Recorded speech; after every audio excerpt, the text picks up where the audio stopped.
Supreme court ने हाल ही में NGO association for democratic reforms ADR की याचिका की सुनवाई करते हुए चुनाव आयोग से फॉर्म 17C डेटा का खुलासा करने को कहा है। सुप्रीम कोर्ट एक गैर सरकारी संगठन की सुनवाई कर रही थी जिसमें फॉर्म 17C डेटा का खुलासा करने की मांग की गई थी।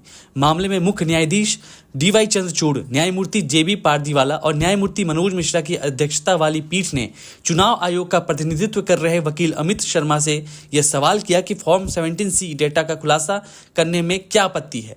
कोर्ट ने कहा कि चुनाव निकाय को डेटा का खुलासा करना चाहिए। मामले में ECI के वकील शर्मा का जवाब था, इसमें कोई कठिनाई नहीं है, लेकिन पूरी प्रक्रिया जिसमें फॉर्म 17C भी शामिल है, इसमें समय लगता है। अब सवाल ये उठता है कि आखिर ये फॉर्म 17C है क्या, जिसे लेकर इतना बवाल मच रहा है।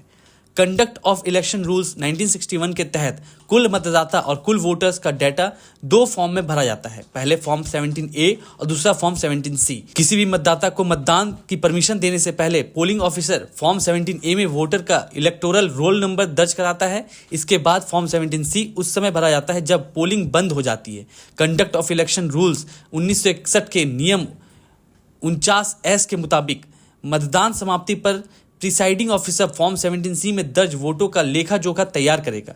ये काम हो जाने के बाद इन फॉर्म को एक अलग लिफाफे में रखा जाता है जिस पर लिखा होता है रिकॉर्ड किए गए वोटों का लेखा। बता दें, फॉर्म 17C में भी दो पार्ट होते हैं। पहले पार्ट में दर्ज वोटों का हिसाब होता है तो वहीं दूसरे पार्ट में गिनती का नतीजा होता है। पहला पार्ट मतदान के दिन भरा जाता है, जिसे बताने की मांग एक्टिविस्ट के समूह द्वारा की जा रही है। इस फॉर्म में पोलिंग स्टेशन का नाम और नंबर, इस्तेमाल होने वाले EVM का ID नंबर, उस पोलिंग स्टेशन के लिए कुल योग्य वोटरों की संख्या, कितने लोगों को वोट नहीं करने दिया गया, प्रति वोटिंग मशीन में दर्ज वोट जैसी जानकारियां होती है। जानकारी के लिए आपको बता दें, ADR ने चुनाव आयोग को वोटिंग खत्म होने के 48 घंटे के भीतर मतदान के आंकड़े जारी करने के निर्देश देने की मांग की थी। सुनवाई के दौरान सुप्रीम कोर्ट की बेंच ने पूछा कि मतदान के आंकड़े को वेबसाइट पर डालने में क्या कठिनाई है। इस पर चुनाव आयोग के वकील ने कहा, इसमें समय लगता है क्योंकि हमें बहुत सारा डेटा इकट्ठा करना होता है।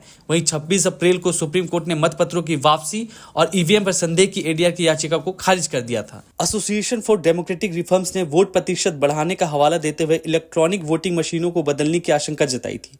दरअसल NGO ने अपनी याचिका में कहा है कि लोकसभा चुनाव के पहले 2 चरणों के लिए वोटिंग प्रतिशत का अनुमानित डेटा चुनाव आयोग ने 30 अप्रैल को जारी किया था। 19 अप्रैल को हुई पहले चरण की वोटिंग के 11 दिन बाद और दूसरे चरण की 26 अप्रैल को हुई वोटिंग के 4 दिन बाद चुनाव आयोग ने आंकड़े जारी किए थे। चुनाव आयोग के 30 अप्रैल के आंकड़ों में करीब 5 से 6% की बढ़ोतरी देखी गई।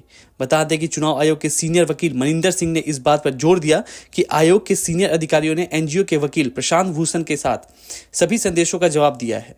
हालांकि जस्टिस संजीव खन्ना, जस्टिस दीपांकर दत्ता वाली सुप्रीम कोर्ट की बेंच ने चुनाव आयोग के अधिकारियों से बात करने के बाद 26 अप्रैल को याचिका को खारिज कर दिया था। चुनाव आयोग के वकील मनिंदर सिंह ने कहा कि क्योंकि NGO के वकील प्रशांत भूषण को 2019 से लंबित याचिका में आवेदन के जरिए कुछ भी लाने का मन है, कोर्ट को इस पर विचार नहीं करना चाहिए। उन्होंने कहा कि ये चुनाव प्रक्रिया को बाधित करने की कोशिश है। चुनाव आयोग के वकील के द्वारा भूषण के साथ तरजीही व्यवहार किए जाने वाली दलील पर CGI की अगुवाई वाली बेंच ने आपत्ति जताते हुए इसे गलत आरोप बताया। उन्होंने कहा कि अदालत को अगर लगता है कि किसी मुद्दे पर कोर्ट के हस्तक्षेप की जरूरत है तो वह ऐसा ही करेंगे, चाहे उनके सामने कोई भी हो। जरूरत पड़ने पर सुनवाई के लिए बेंच पूरी रात बैठेगी। चुनाव आयोग के 4 चरणों के अपडेटेड टर्नआउट में 1,07,00,000 की बढ़ोतरी दर्ज की गई। प्रत्येक चरण में मतदान वाले दिन देर रात चुनाव आयोग की तरफ से जारी मतदान के आंकड़ों और अंत में अपडेटेड आंकड़ों के विश्लेषण से पता चला है कि लोकसभा चुनाव के पहले 4 चरणों की तुलना में अंतर करीब 1,07,00,000 वोटों का हो सकता है। 379 निर्वाचन क्षेत्रों जहां वोटिंग खत्म हो चुकी है, वहां पर हर निर्वाचन क्षेत्र में औसतन 28,000 से अधिक वोट हैं। हम इस निष्कर्ष पर कैसे पहुंचे कि चुनाव आयोग अपने ऐप पर रियल टाइम डेटा के अलावा प्रत्येक चरण में हर स्टेजेस की वोटिंग पर डेटा डाल रहा है। प्रत्येक चरण में मतदान के दिन का लेटेस्ट डेटा रात 10:30 बजे से 11:30 बजे के बीच का है। अंतिम आंकड़ों को चुनाव आयोग ने अपने ऐप पर अनुमानित रुझान बताया है। हालांकि इनमें अभी भी डार्क वोट शामिल नहीं है। चुनाव आयोग की तरफ से जारी किए गए अंतिम आंकड़े मतदान के अगले दिन देर शाम को जारी किए जाने वाले आंकड़ों से थोड़े अलग हैं। हालांकि वे कई राज्यों में वोटिंग वाली रात को दिए गए आंकड़ों से काफी अलग है, क्योंकि चुनाव आयोग ने प्रत्येक निर्वाचन क्षेत्र में मतदाताओं के नंबर्स भी जारी किए हैं। हालांकि सिर्फ पहले 2 चरणों के बाद और किसी भी पूर्ण संख्या की कमी पर विवाद है। इस तरह कैलकुलेशन से पता चलता है कि वोटिंग के दोनों आंकड़ों में वोटों की संख्या में अंतर पहले चरण में करीब 18.6 लाख, दूसरे चरण में 32.2 लाख, तीसरे चरण में 22.1 लाख और चौथे चरण में 33.9 लाख था, जो कुल मिलाकर 1,07,00,000 तक है।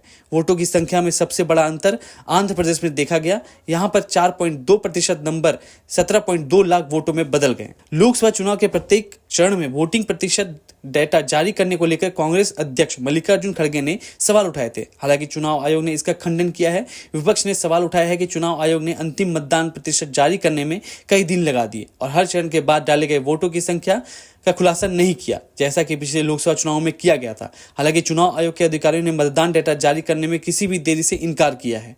चुनाव आयोग ने विवरणों का हवाला देते हुए कहा है कि इस बार अंतिम मतदाता मतदान डेटा वोटिंग के 4 दिन बाद जारी किया गया, जबकि 2019 में प्रत्येक चरण में मतदान के बाद कम से कम 6 दिनों का अंतर था।